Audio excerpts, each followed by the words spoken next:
Saya Muhammad Dwi Rafki, NIM B1001944.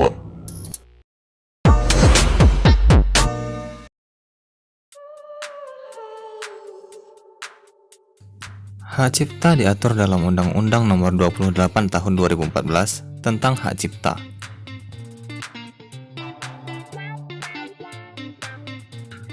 Menurut Pasal 1 Angka 1 Undang-Undang Hak Cipta adalah hak eksklusif pencipta yang timbul secara otomatis berdasarkan prinsip deklaratif setelah suatu ciptaan diwujudkan dalam bentuk nyata tanpa mengurangi pembatasan sesuai dengan ketentuan peraturan perundang-undangan.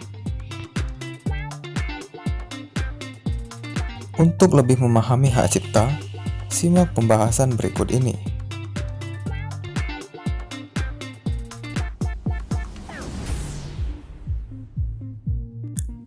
Kali ini saya akan menjelaskan hasil analisa saya mengenai putusan Pengadilan Niaga pada Pengadilan Negeri Jakarta Pusat dengan nomor 18/PDT-Sus Hak Cipta /2019/Pengadilan Niaga Jakarta Pusat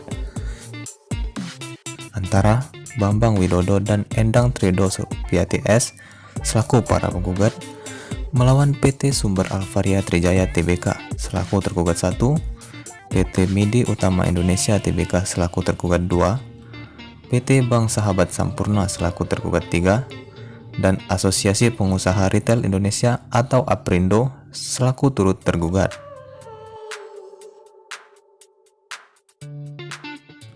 Perkara ini merupakan perkara perdata khusus mengenai hak cipta yang diadili dan diputus melalui Pengadilan Niaga pada Pengadilan Negeri Jakarta Pusat. Dalam gugatan penggugat, disebutkan bahwa para penggugat adalah pencipta dan pemegang hak suatu ciptaan berjudul Tabungan Anak Pintar Indonesia, yang selanjutnya disebut TAPI, T-A-P-I. Pada perkara ini, para penggugat merasa para tergugat telah melakukan adaptasi atau pengalih wujudan ciptaan serta mengumumkannya untuk kegiatan komersial dan atau kepentingan yang berkaitan dengan kegiatan komersial tanpa persetujuan dan tanpa izin dari para penggugat. Pada perkara ini, para tergugat melakukan soft launching dari pilot project tabungan saku dengan slogan belanja sambil menabung di Alfamart dan Alfamidi, yang dianggap oleh para penggugat bahwa slogan tersebut merupakan adaptasi dari slogan milik para penggugat, yaitu sambil belanja di retail modern sambil menabung. Dan demikian pula judul ciptaan Tabungan Anak Pintar Indonesia atau TAPI milik para penggugat yang telah diubah oleh para tergugat menjadi tabungan saku.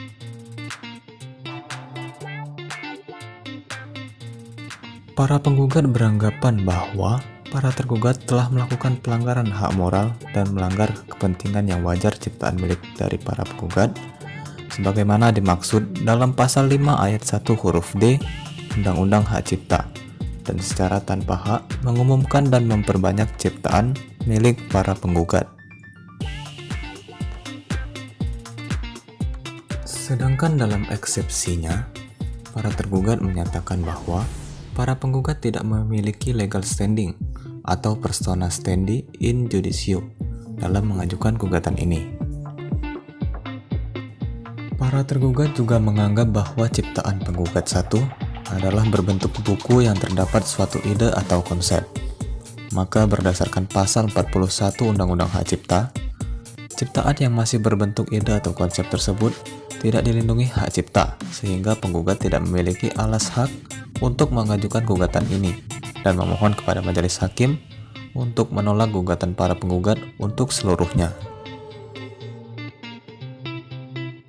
Dalam amar putusannya, majelis hakim menyatakan gugatan penggugat tidak dapat diterima. Pihak penggugat dapat mengajukan upaya hukum banding kepada Pengadilan Niaga pada Pengadilan Tinggi DKI Jakarta. Jika penggugat menerima putusan hakim tersebut, maka putusan tersebut telah memiliki kekuatan hukum tetap atau inkrah.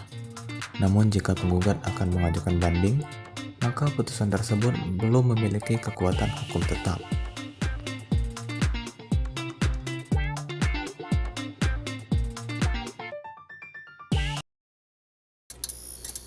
Demikian materi tentang penegakan hukum hak cipta. Saya Muhammad Dwi Rafki pamit undur diri. Semoga bermanfaat.